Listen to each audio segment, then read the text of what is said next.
네, 지침 24 마크업 오류 방지에 대한 설명을 시작하도록 하겠습니다.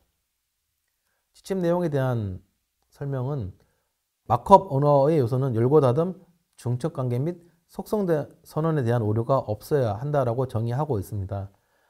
기본적으로 여러분들이 구현하는 HTML 문법은 웹 표준을 준수를 하셔야 됩니다. W3C에서 웹 표준을 문법을 권장하고 있는데요. 웹 표준을 따르지 않으면 시각장애에서는 다른 보조기기와 충돌이 일어나고 또는 브라우저도 마찬가지로 충돌이 일어날 수 있기 때문에 표준을 따라야 되는데요. 특히나 이 웹 접근성에서는 여러 가지 이제 웹 표준의 오류, 문법 오류 중에서도 이 세 가지의 포커싱을 맞춰서 유념해야 된다는 것을 설명하고 있습니다. 그래서 가급적이면 웹 표준을 다 지키는 게 좋겠지만 특히나 웹 HTML 마크업 오류의 치명적인 그 열고 닫음의 경우가 중요한 요소이고요. 보시면 이제 태그는 열고 닫는 게 명확해야 되잖아요. 그래서 열고 닫음 또는 이제 셀프 클로징이 있는 거는 셀프 클로징을 표시해야 되고요. 그래서 웹 표준을 준수하는 게 중요하다라고 말씀을 드리고 싶고요. 그 다음에 중첩이라고 하는 그 오류 중에서 두플리케이트 오류가 나지 않도록 해야 되고요. ID 값이 중첩이 되거나 또는 속성 값이 중첩이 되거나 하는 이런 중첩 방지에 대한 오류가 있고요. 그 다음에 속성 선언도 마찬가지로 두플리케이트 오류가 나지 않거나 또는 속성 선언에 문제가 없도록 제공을 하셔야 되는 내용입니다. 아이디도 마찬가지로 오류가 나지 않아야 되는 게 있고요. 이렇게 되면 이제 어쨌든 웹 브라우저나 보조 기술이 문제가 생기지 않도록 잘 작동할 수 있도록 웹사이트가 잘 구현이 되도록 하는 게 아니라 목적이 있고 그러다 보면 보조기기 쓰는데 큰 문제가 없도록 하는 효과도 누릴 수가 있습니다. 지침에 대한 사례를 좀 살펴보겠습니다. 첫 번째 케이스인데요.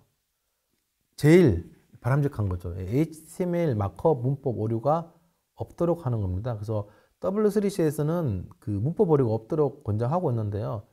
여러분들께서 만든 또는 구현한 이런 웹사이트가 HTML 문법 오류가 발생하지 않도록 클리어하게 만들어서 배포하는 게 제일 좋은 사례입니다. 특히나 이제 웹 접근성에서는 이제 열고 닫음 이렇게 이제 태그를 열고 닫는 데에 이제 오류가 나지 않는 이런 것들이 있고요. 열는 태그와 닫는 태그 그리고 열고 닫음의 순서가 이제 맞도록 해야 되는 사항인 거고요. 두 번째 케이스는 이제 셀프 클로징이 있는 그러니까 스스로 닫기 태그가 필요 없는 또는 닫기 태그가 필요한 이런 태그들이 있는데 지금 사례는 스크립트 태그를 쓰셨는데 이렇게 닫는 태그를 두 가지 다 적어 주셨거든요. 다 마크업을 하셔가지고 위반인 거고요. 그 다음에 이제 중첩 관계 오류 중에서 이제 ID 중첩인 경우에 이제 위반 사례입니다. 그래서 한 페이지에서는 ID 값이 유니크해야 되는데 그 개발 과정에서 또는 카피 앤 페스트를 하다가 잠깐 실수를 하면 ID 값이 이렇게 한 페이지에 똑같은 게 두플리케이트 선언되는 경우가 있거든요. 이런 케이스가 없도록 꼼꼼히 체크를 하셔야 되고요. 여기도 마찬가지로 지금 한 태그 안에 인풋 태그에 밸류 속성 값이 두 번이 선언되어 있는데 한 인풋 태그 또는 한 태그 안에는 속성 값이 한 번만 선언하도록 하는 게 이제 표준 문법이거든요. 그래서 여기 선언된 밸류 값 둘 중에 하나는 삭제가 되어야 되겠죠. 자, 그 다음에 속성 선언 중에서 이제 가끔 실수하는 것들이 속성과는 반드시 블랭크 공백을 제공해 주셔야 되는데 이런 공백이 없이 제공되는 실수를 많이 범하고 있는 부분이 많이 있습니다. 이런 것들도 그 점검하셔가지고 자가 점검하셔서 무결성으로 오류가 없도록 구현하는 게 중요한 내용입니다. 뭐 이런 말씀 드리긴 좀 그렇지만 문법 오류가 있으면 개발자 입장에서 창피해야 된다라는 말씀을 좀 드리고 싶고요. 어떤 상황에서든지 간에 문법 오류가 발생하지 않도록 마크업 오류에 신경을 써서 개발을 하시기를 부탁드리고 싶습니다.